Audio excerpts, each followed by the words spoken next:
यह बच्चा शांति से किसी को देख रहा है और रो भी नहीं रहा है। तभी एक महिला हाथ में चाकू लिए दिखाई देती है।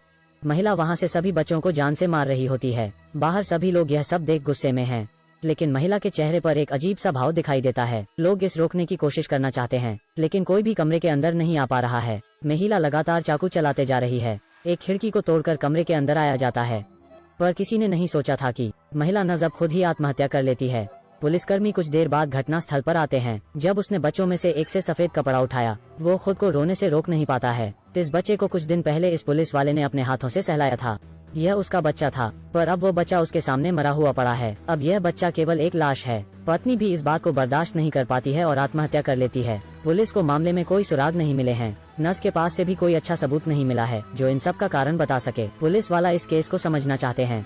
तभी एक लड़का बाहर से आकर एक स्कूल में घुसते हुए दिखाई देता है और फिर अंदर आकर वहाँ के कई बच्चों को मार देता है। यह ठीक वैसा ही मामला है जैसा 5 साल पहले हुआ था। पुलिस को इस बारे में भी कोई जानकारी नहीं है, लेकिन पिछले कई सालों में ऐसी घटनाएं हो रही होती हैं। एक बार जब बच्चे एक पूल में नहा रहे होते हैं, एक सफाई करने वाली महिला कुछ बैग से निकालती है और फिर वो दस्ताने पहनती है और एक हाई वोल्टेज तार को बिजली से जोड़कर पूल की ओर आती है। वहाँ के लोगों को यह अजीब लगता है और वो इसे रोकना चाहते हैं, लेकिन जो इसे रोकने आया था उसे मार दिया जाता है। लेकिन यह महिला रुकने वाली नहीं है और अपना काम जाना जारी रखती है। फिर वहाँ एक खौफनाक मंजर दिखता है। पुलिस फिर हैरान है और इस मामले के बारे में सोचती है। हर बार निशाना बच्चे ही क्यों होते हैं और हत्यारे अंत में आत्महत्या क्यों करते हैं? इन कुछ अजीब बातों ने एक आदमी का भी ध्यान आकर्षित किया था। उस लड़के की मदद से जल्द ही एक महत्वपूर्ण सुराग मिल जाता है। यहाँ की छत पर बहुत सारे हाथों के निशान दिखाई देते हैं। जाहिरा तौर पर यह स्पाइडरमैन के हाथ के निशान नहीं है। यहाँ पर कई लोगों के हाथों के निशान हैं। पुलिस के जांच करते समय पीड़ितों की दैनिक दिनचर्या में एक समान बात दिखाई देती है। एक अजीब पुजारी इन सब के हिसाब से दिखाई दिया है। पुलिस वाले इस पुजारी के बारे में और बातें पता करने में लग जाते हैं। वो अक्सर बच्चों के साथ दिखाई देता था और उन्हें एक मंत्र भी देता था, लेकिन इससे कुछ खास समझ नहीं आ रहा था और यह मामला उलझते जा रहा था। यह सब सबूत पुलिस को बस भ्रमित कर रहे होते हैं। सभी सुराग इस पुजारी की ओर इशारा कर रहे होते हैं। पुलिस को अब उस पुजारी को जल्द से जल्द ढूंढना है। अप्रत्याशित रूप से पुजारी ने अगले दिन एक नया कदम उठाया। एक कर्मचारी अपने बेटे को मॉल में ले जा रही है। उनके सामने अचानक एक वैन आती है। काले कपड़ों में पुजारी सीधे बिजली का उपयोग कर महिला को बेहोश कर देता है और फिर वे जल्दी से माँ और बेटे के साथ वहाँ से निकल जाता है। यहाँ एक अजीब सा पुरुष इस पूरे दृश्य को देख रहा होता है। उसके पास कुछ अजीब सामान है।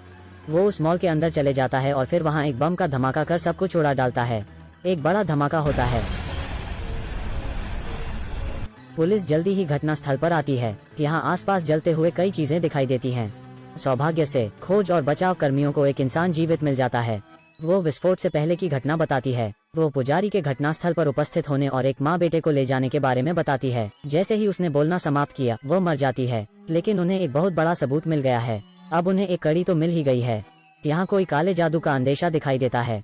वो अभी इस पर आगे बढ़ने के बारे में सोचते हैं। जल्द ही पुलिस पुजारी के चर्च की खोज कर लेते हैं, लेकिन उन्हें वहाँ पर पुजारी नहीं मिलता है। इसके बजाय उन्हें वहाँ किसी के होने के सबूत मिलते हैं। हालांकि इस समय वहाँ अचानक किसी खिलौने की आवाज आती है।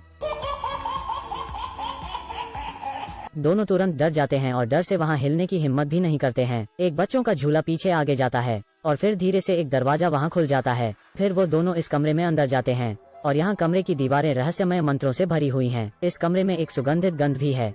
जल्द ही उन्हें एक यीशु की मूर्ति मिलती है जो मक्खियों से घिरी हुई है। जब उसे देखने पुलिस वाला पास आता है तो अचानक इस चीज ने दोनों को डरा दिया है। अगले क्षण मूर्ति वास्तव में बोलने लगती है और कहती है कि जिस बच्चे और माँ को पकड़ा गया था उसे जल्द ही मार दिया जाएगा। पुलिस वाले ने महसूस किया कि मूर्ति पर एक राक्षस का कब्जा है। मूर्ति ने अपनी बातों से पुलिस वाले को अपने कब्जे में कर लिया था, लेकिन जब पुलिस वाले ने अपना सिर घुमाया, उसने अपने बच्चे को गोद में लिए अपनी पत्नी को देखा। बच्चे को अपनी गोद में देख पुलिस वाला खुशी से रोना शुरू कर देता है, लेकिन उसके पीछे इस समय शैतान धीरे धीरे मुक्त हो गया है। लेकिन इस महत्वपूर्ण क्षण में दूसरा पुलिस वाला मुड़ता है और मूर्ति के टुकड़े टुकड़े कर देता है। इस समय पुलिस वाले द्वारा पकड़ा हुआ बच्चा सड़े हुए मांस के ढेर में भी बदल जाता है। पुलिस वाला बहुत गुस्से में है और अपने ही साथी को जमीन पर पटक देता है। फिर वो उस पर मुक्के से वार करने लग जाता है। उसका साथ बस अभी मरने ही वाला होता है कि तभी बूढ़ा पुलिस वाला अचानक उछल पड़ता है। पता चला कि पुजारी ने उसे स्टन गन से बेहोश कर दिया था। पुलिस वाला अब एक कैद में है। पुजारी अब उस पुलिस के पास आता है और उसे अपने सारी चीजों के बारे में समझता है। जिस बच्चे को उसने पहले बचाया था वो यीशु का पुनर्जन्म है। दानव जन यीशु को पुनर्जन्म लेने से रोकने की कोशिश कर रहे हैं, इसीलिए उसने इस बच्चे और माँ को उठाया था।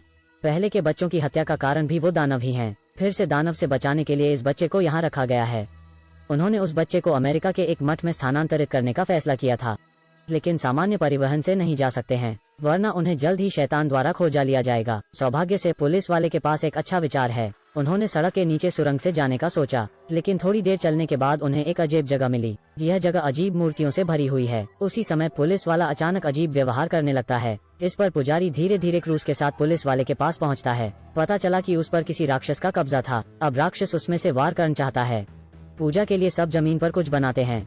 फिर वो पुलिस वाले को जंजीर से बांधकर उसके हाथों को कील से ठोककर एक क्रॉस पर लगा देते हैं। फिर वो उसके चेहरे पर पवित्र पानी डालते हैं। पुलिस वाला लगभग पागल हो गया है और वो बहुत जोर से चिल्ला रहा होता है। फिर वो शांत हो गया। जब सबको लगा कि सब खत्म हो गया है, तभी क्रॉस हवा में उड़ने लग जाता है। पुलिस वाला खुद को आजाद कर लेता है और फिर सबसे पहले अपने साथी को मार डालता है। फिर वो वहाँ खड़ी महिला को अपने हाथों से पकड़ लेता है। पुजारी तुरंत उसे रोकने के लिए वहाँ आता है। इस पल में यहाँ सब बिखरने लगता है। पुजारी अपनी सारी शक्तियों का इस्तेमाल कर रहा होता है। अपनी शक्ति से पुजारी राक्षस को जल्दी से अपने शरीर में डाल लेता है। फिर वो खुद को बचाने के लिए शैतान को अपने जादू से एक पत्थर में डाल देता है। शैतान को पूरी तरह इस पत्थर में कैद हो जाता है। यह थी आज की हमारी कहानी। कुछ चीजें इंसान की समझ से बाहर होती हैं, लेकिन इसका मतलब यह नहीं है कि दैवीय शक्तियाँ नहीं